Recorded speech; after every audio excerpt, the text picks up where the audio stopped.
വീണ്ടും കുടകൾ ഉയർത്തിക്കൊണ്ട് ഇതാ ആ ജനകടലിനെ സാക്ഷിയാക്കിക്കൊണ്ട് ഇങ്ങനെ വെഞ്ചാമലവും ആലവട്ടവും ഒക്കെ വീശി കുടകൾ മാറ്റി മാറ്റി നിൽക്കുന്ന ആ ഒരു ദൃശ്യമാണ് നമ്മൾ കാണുന്നത്. ഓരോ കുട ഉയർത്തിയ ശേഷം 3 പ്രാവശ്യം വെഞ്ചാമരവും ആലവട്ടവും ഉയർത്തിയ ശേഷമാണ് അടുത്ത കുടകൾ ഇരുവിഭാഗങ്ങളും ഉയർത്തുന്നത്. ഇപ്പോൾ ശക്തന്റെ തട്ടകമായ തൃശൂർ പൂരം, ശക്തന്റെ തട്ടകത്തിൽ തന്നെ ഈ തൃശൂർ പൂരം നടക്കുമ്പോൾ അതാ കാണികളുടെ വലിയ തിരക്ക് അനുഭവപ്പെടുന്നു, തിരക്കും അനുഭവപ്പെടുന്നുണ്ട്. പൂരം കാണാൻ വേണ്ടി വലിയ തിരക്കും അനുഭവപ്പെടുന്ന സാഹചര്യങ്ങളാണ് ഉള്ളത്. ഇത് നോക്കൂ, ആകാശ ദൃശ്യമാണ് പ്രേക്ഷകർ കണ്ടുകൊണ്ടിരിക്കുന്നത്. ഇതൊരു കടലായി മാറുന്ന ദൃശ്യം. ഈ കടലിനെ നോക്കിക്കൊണ്ടാണ് ഈ ആളുകൾ ഈ പൂരം ആസ്വദിക്കുന്നത് എന്നതാണ് ഏറ്റവും എടുത്തു പറയേണ്ട കാര്യം. തൃശൂർ പൂരത്തിന്റെ ഏറ്റവും പകിട്ടാർന്ന പകൽപൂരം അത് നാളെയാണ്. നാളെയും ഈ പകൽപൂരത്തെ വരവേൽക്കുവാൻ ഈ ആളുകൾ അത്രയും അങ്ങനെ നോക്കി നിൽക്കുകയാണ്. അതാ ഗജവീരന്മാരുടെ മുകളിലിരുന്നു കൊണ്ട് വെഞ്ചാമരം ഇങ്ങനെ വീശുന്ന ആ കാഴ്ച, വെഞ്ചാമരം ഇങ്ങനെ വീശുകയാണ്. ആലവട്ടവും വെഞ്ചാമരവും ഇങ്ങനെ വീശി ജനങ്ങളുടെ കണ്ണിനെ ത്രസിപ്പിക്കുന്ന കാഴ്ച. ഒരേപോലെ നെറ്റിപ്പട്ടവും മനോഹരമായ നെറ്റിപ്പട്ടവും അഴകാർന്ന തൂവെള്ള കൊമ്പുകളുമുള്ള ആ വർണ്ണശമളമായ ഗജവീരന്മാർ നിൽക്കുന്ന കാഴ്ച, ആ കാഴ്ച വളരെ മനോഹരമായ കാഴ്ചയാണ് ഈ കാണാൻ കഴിയുന്നത്. ജനക്കൂട്ടത്തെ നിയന്ത്രിക്കാൻ പാടുപെടുകയാണ് സന്നദ്ധ പ്രവർത്തകരടക്കമുള്ളവർ. അതും എടുത്തു പറയേണ്ട, കാരണം മുൻവർഷങ്ങളിലേക്കാൾ ഏറ്റവും വലിയ തിരക്കാണ് അനുഭവപ്പെട്ടത്.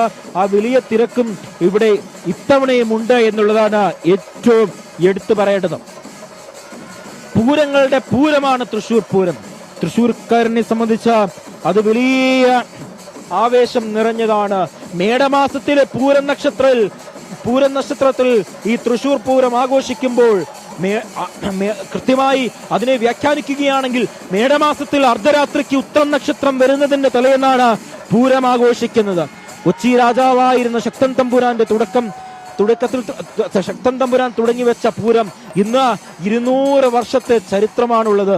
തിരുവമ്പാടി ഭഗവതി തിടമ്പ് ബ്രഹ്മസം മഠത്തിലേക്ക് കൊണ്ടുപോകുന്ന പുറപ്പാട് എഴുന്നള്ളത്ത്, ഒപ്പം മഠത്തിൽ നിന്ന് പഞ്ചവാദ്യങ്ങളോട് കൂടിയുള്ള മഠത്തിൽ വരുന്ന എഴുന്നള്ളപ്പ്, ഉച്ചയ്ക്ക് പാറമേക്കാവ് ക്ഷേത്രത്തിൽ നിന്ന് പുറപ്പെടുന്ന പൂരപ്പുറപ്പാട്, അതിനോടനുബന്ധിച്ച് 1 മണിക്കൂർ ദൈർഘ്യമുള്ള ചെമ്പടമേളം, ഇലഞ്ഞിത്തിറമേളം, തെക്കോട്ടിറക്കം.